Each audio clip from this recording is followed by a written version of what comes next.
Hello and welcome to my channel. I'm Tiffany, retired librarian turned homeschool mom, and this is we're going to look at one of the few autobiographies that I'm going to cover on this channel. I saw the film of this and I will cover it later first, but then of course I bought the book. So this is the autobiography of Kuki Gallmann. Book is titled I Dreamed of Africa. So this covers her life starting kind of in her childhood a little bit in Italy to 1989. Mostly it's looking at her life starting in 1970, I believe it's 72, where she decides to move to a ranch in Kenya. So the first part of the book, you see her father was a mountain climber and a bit of an artist, and he told her about Africa. And her mother was a professor, but she dreamed of Africa. So she eventually gets married to a man by the name of Mario, and they have a child by the name of, a little boy by the name of Emmanuel. Her and him amicably split. They don't divorce yet because it's illegal in Italy at the time, but he goes on his way. She's living with her mother, raising Emmanuel.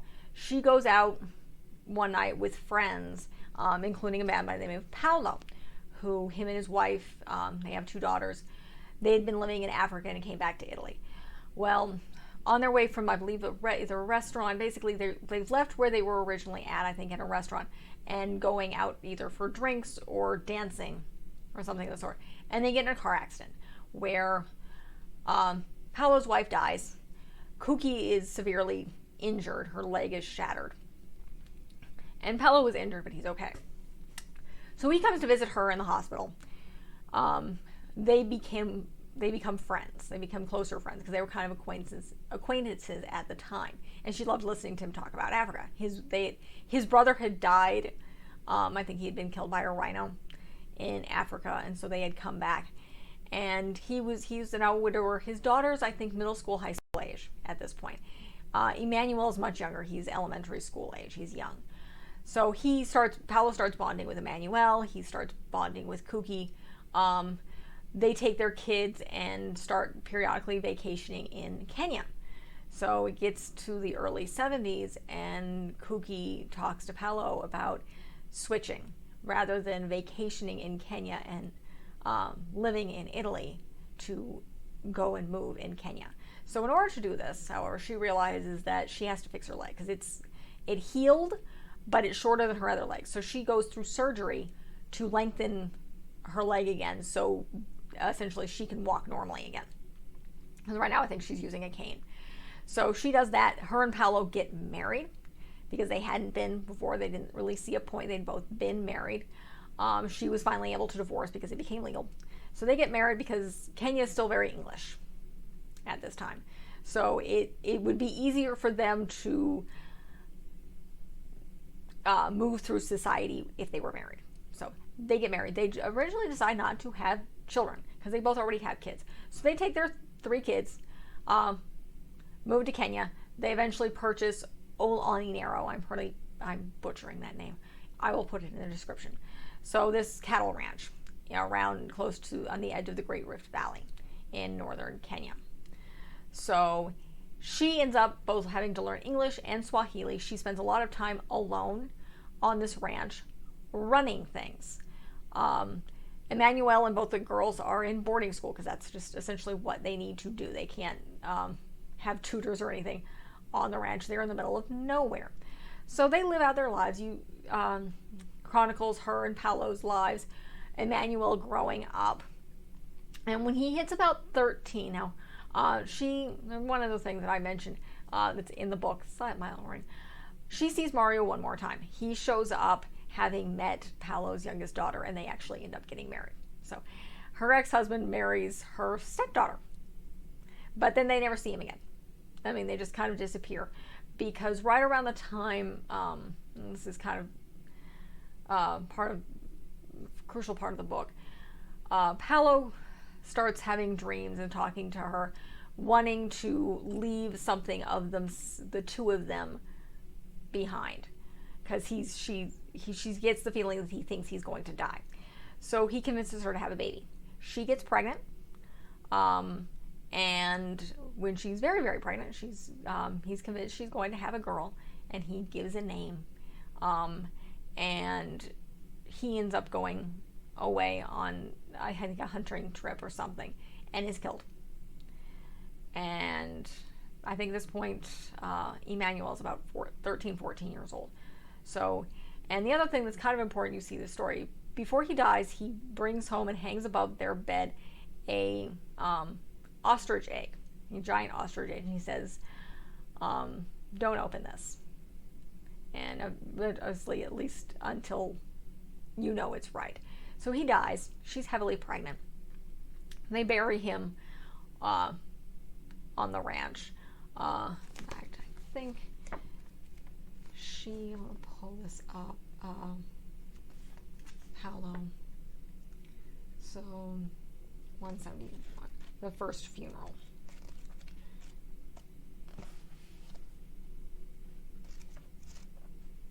I'll pull this page up.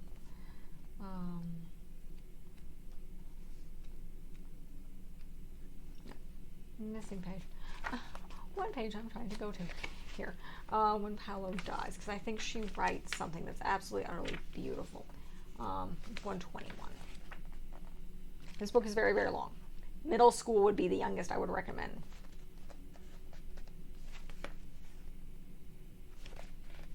Amend this. So let's see. This is Paulo's death. So the first funeral. And so he dies. He's killed here. And I think she writes this. Yeah. And this is, we have something in Italian. I'm going to read this. So, let's see. This is her writing to him. So, she loved him. I mean, this was the love of her life, and he died, I think. She writes something in Italian. This is what it is in English. Your eyes were the color of water. Yes, you were water. Yes, you were water. They are transparencies of air. Yes, you are the sky now. Your skin was baked by the sun like Kenya's earth. Yes, you are this red, dry dust. Forever, forever, forever, Paulo. You have become everything. And then, this is an important line. Fly for me, bird of the sun, fly high. And I think she repeats that with her son. So, this is, he dies. They bury him. She eventually gives birth to a little girl by the name of Savea. Who, yes, these are real people. They did exist. This is an autobiography. So that's her daughter. And then right around the time he's graduating high school, he's about 17, Emmanuel, who has a thing for snakes, and he wants to help people, so he's milking them for their venom, which is used in anti-venom. And right before he goes off to Stanford, he gets bit, and they're in the middle of nowhere, and he dies. And he's 17 years old. So she loses both her son and her husband. He's about 14, I think, 13, 14, when Paulo dies, and then he himself dies. And I'm going to go to that because her writing is beautiful. So let's see. And let's see. That's the illustrations. There we go. First funeral. And the last, let's see, the second funeral, which is 220, 211. So, and they have a whole bunch of pictures here. Let's see, here we go. So the second funeral. So he dies, yeah, and then I am not going to read this because it will make me cry because it's extremely emotional. Basically, he dies, and I think Savea is about maybe 3 or 4 years old when he passes. Maybe I'll pull all the pictures here. Let's see. So she has pictures here. So this is Emmanuel, and that's his sister, Savea. So she's a toddler, I think, when he dies. Yeah. Let's see. Yeah. And yeah. So after he dies, essentially she realizes, and essentially modernization is coming. So she realizes she has to protect Africa. And so she goes on, this is true, to turn her ranch into a conservatory. So it's the land that her once was her cattle ranch, which is huge, is now used to basically protect Africa's wildlife, to protect the animals and the way it is. She's created the Gallmann Foundation after her husband and her son. I believe her husband, Paulo, did actually legally adopt Emmanuel at some point. So both of them are buried there. She's raised her daughter, Savea, there. They do a lot of conservation. This book goes until 1989. Savea is, I think, a teenager when the book ends. So, yeah. So this is the last picture. This is the two of them. And yes, they're both still very much alive. They're still running this ranch. They do a lot of conservation book. But this book basically runs until 1989. And at the end of the book, she goes through what was in, I believe the last chapter has to do with what's in the egg. I go through here. Now the ivory fire, because that's one of the other things they're dealing with, is they're dealing with the hunting of the elephants. And they're just kind of, I think they find a cache of it and they burn the ivory because it's corpses. It's dead elephants. So they burn the ivory because that's what poachers, and they still deal with poachers there. And then she goes through, kind of talks about some of the letters and the things that she finds in this ostrich egg after Paulo's death, which is little notes and things from him. It's a very emotional story. You have this woman who she moves to Africa and she gives up everything, and she loses the two most important men in her life. Both her husband and her son essentially are killed, for lack of a better word, by Africa. And she chooses to stay and take care of Africa. And that's what she does. That is the true life of this woman.